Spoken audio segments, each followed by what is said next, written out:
Shalom, j'ai été interrogé récemment à propos de mon interprétation, qui n'est pas seulement la mienne, celle de plusieurs Gdolim, des règles noachides telles qu'elles sont consignées par Maïmonide, le Rambam, dans son code, le Mishneh Torah.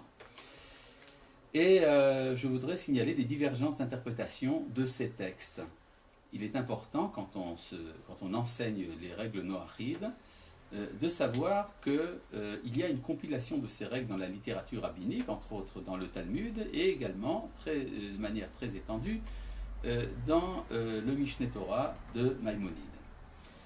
Il y a une confusion qui vient de la comparaison, de la comparaison entre deux halachot, entre deux passages de Maïmonide, qui malheureusement ont été mal compris et pas par les moindres des rabbins. Je voudrais d'abord vous citer, il est courant de dire qu'il est interdit, c'est ce que pensent certains, qu'il est interdit à un noachide d'observer le Shabbat ou d'accomplir une mitzvah, un commandement qui serait un autre commandement que les 7 commandements. Et à tel point même que dans la mesure où il voudrait ajouter un commandement, il devrait la faire d'une manière différente de celle des Juifs. Nous allons tout à l'heure prouver l'erreur grave de cette lecture. Alors, je vais d'abord lire avec vous le texte de Maïmonide dans le chapitre 10, dans la halakha numéro 9. Après, nous verrons la halakha numéro 10 et nous verrons s'il y a contradiction entre les deux textes. Je vous lis ici le texte dans l'édition Frenkel, Goy she'asak batora, ou bien dans certaines éditions, Oved Kochavim she'asak batora, c'est-à-dire un non-juif, ou d'après certains même un idolâtre, mais il s'agit simplement d'un non-juif, un Goy, qui a étudié la Torah. Alors l'expression de Maïmonide est très forte, n'ayez pas peur, elle ne fait pas véritablement peur. Goy she'asak batora, chayav mita, est coupable de mort. Vous en faites pas, on ne le tue pas. Lo ya'asok ela besheva mitzvot shelahen bilvad. Il ne doit s'occuper que des 7 commandements à eux, uniquement. Vechen goy chez Shabbat, de même un non-juif qui aurait fait un jour de repos. Afilu beyom imot achol, même dans un jour de la semaine, un jour profane. Imasa oto leatzmo kemo Shabbat, chayav mita. S'il le respecte à la manière du Shabbat, il est, n'ayez pas peur, coupable de mort. Ve'en tzarich lomar imasa moed leatzmo, et cela va sans dire que ça implique également se faire une fête de son chef. Kelalo shel davar, la règle générale est en manichin otan lechadesh dat. On ne les autorise pas à innover une religion. Ve'laasot mitzvot leatzman mida'atan, et de faire des mitzvot pour eux-mêmes de leur propre chef.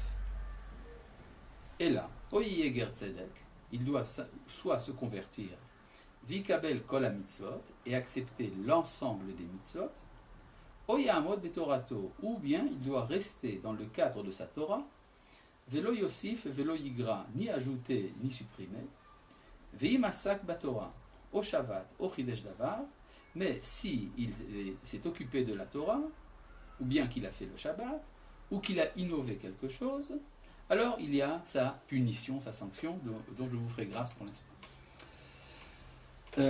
Donc ça voudrait dire, si on va très sérieusement selon le Maïmonide, que le goy qui aurait fait une mitzvah supplémentaire serait coupable.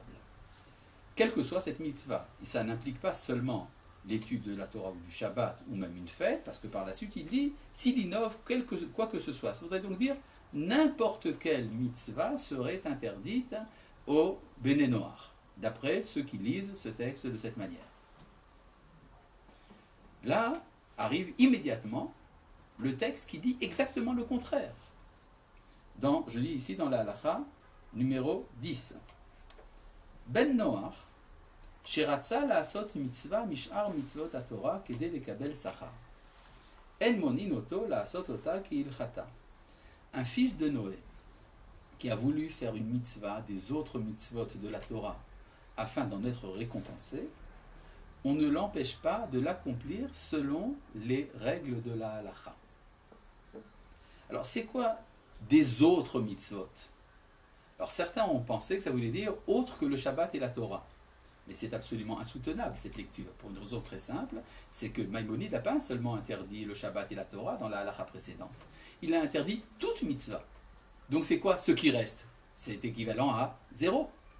À moins qu'on admette, ce qui est absolument logique, le reste des mitzvot, c'est-à-dire en plus des 7, donc y compris le Shabbat et l'étude de la Torah. Comment concilier les deux textes? Eh bien c'est très simple, il faut simplement savoir lire le premier mot du texte. Le premier mot dans la halakha précédente qui interdit l'accomplissement des mitzvot concerne celui que Maïmonide appelle le goy, tandis que la halakha qui autorise à rajouter des mitzvot concerne celui que Maïmonide appelle le ben noach. Et la différence est très claire. Le goy est celui qui n'a pas accepté formellement les 7 commandements noachides. Donc si quelqu'un n'a pas accepté de ne pas voler, ou de ne pas tuer, ou de ne pas être débauché, et qu'il veut agiter un loulav, on lui dit c'est une abomination. Mais le ben noach est celui qui a accepté devant un tribunal les 7 commandements noachides, et qui, une fois donc que nous sommes assurés de sa qualité morale et de son appartenance sérieuse à la loi noachide, il peut en rajouter autant qu'il le désire. Cette lecture n'est pas une invention du Rav Uri Cherki. C'est la lecture du Khatam Sofer, Rabbi Moshe Sofer, un des plus grands des poskim au XVIIIe siècle, qui a écrit dans ses commentaires sur Choulin, page 33a, que celui qui est Ben Noach peut, d'après Maïmonide, observer le Shabbat et l'étude de la Torah. D'ailleurs, le fait qu'il y a une différence entre le Ben Noach et le Goy est affirmé par Maïmonide lui-même dans la suite. Parce qu'il dit « Imevi olam mekablim imenu » s'il a amené un holocauste, on l'accepte. « Natan tzedaka mekablim imenu » s'il a donné la tzedaka, la bienfaisance, on accepte. « Veiraili shenotim ota le'ani Israël » et on la distribue aux Juifs. « Oil vu nizon mi Israël ve'u mitzvah alem la'achyoto » puisque il y a un devoir pour les enfants d'Israël de pouvoir à sa subsistance. Aval hagoy, mais le goy. Donc on voit bien que Maïmonide fait une différence entre le ben noach et le goy, puisqu'il dit aval hagoy, mais le goy, chez Natan Tzedaka, qui a donné de la charité, mais kablim imenu, on l'accepte, venotim ota l'anié goyim, et on la distribue à des pauvres non-juifs. Donc on voit bien que pour Maïmonide, il y a une différence bien claire entre le ben noach et le goy. Le goy n'a pas le droit de faire le Shabbat, il n'a pas le droit d'étudier la Torah, il n'a pas le droit de rajouter sur les mitzvot, mais le ben noach, lui, non seulement il a le droit, c'est même souhaitable. Je vous fais remarquer également que c'est la lecture du Chafetz Chaim, le Mishnah Brura, dans le chapitre Shin Dalet, dans le Biur Halacha, dans le dernier paragraphe, explique très longuement qu'un ben noach peut accepter d'accomplir plus que les 7 commandements, y compris le Shabbat. D'ailleurs, ça a été compilé et confirmé également par le Rav Chaim Kanievski, un des grands poskim de la ville de Bnei Brak, appartenant au mouvement Haredi, et qui lui aussi considère qu'un ben noach peut accomplir le Shabbat. Cette opinion m'a été également confirmée par un des plus grands des poskim de Jérusalem, le Rav Avigdor Neventzal, qui est une autorité mondiale de la halakha. Donc ça c'est pour ce premier point en ce qui concerne le Shabbat et l'étude de la Torah.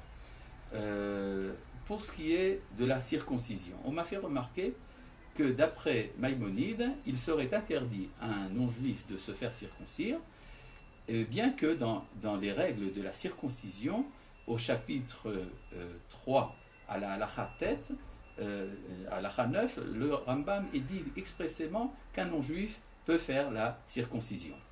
Ce texte a été interprété par un des grands poskim d'Amérique, le Igrot Moshe, le Rav Moshe Feinstein, cité par un de mes correspondants, comme concernant uniquement celui qui serait en cours de conversion et qui voudrait se circoncire avant la conversion. Alors, c'est souvent repris.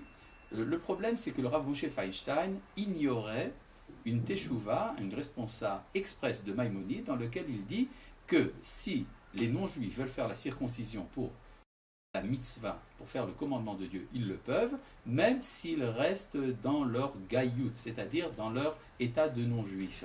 C'est ce que dit en toutes lettres le Maïmonide dans un texte que ne connaissait pas le Rav Moshe Feinstein. Donc nous sommes dispensés d'accepter l'opinion du Rav Moshe, étant donné qu'il ne connaissait pas ce texte. Maintenant, pour ce qui est d'additionner un commandement, mon correspondant m'a fait remarquer que ils n'ont pas le droit d'accomplir les mitzvot à la manière des juifs. C'est une mauvaise lecture du mot mida'atan. C'est-à-dire que quand le Maïmonide nous dit, même pour le goy qui n'ont pas le droit d'ajouter des mitzvot, mida'atan, selon leur opinion, ça veut dire que si les rabbins leur donnent des instructions comment accomplir les mitzvot, même le goy qui n'est pas encore ben noir peut le faire, mais uniquement assujetti à l'instruction rabbinique. C'est exactement ce que dit Maïmonide. Donc je pense avoir réfuté ici l'ensemble des objections qui m'ont été faites récemment à propos de l'orthodoxie de mes opinions halachiques.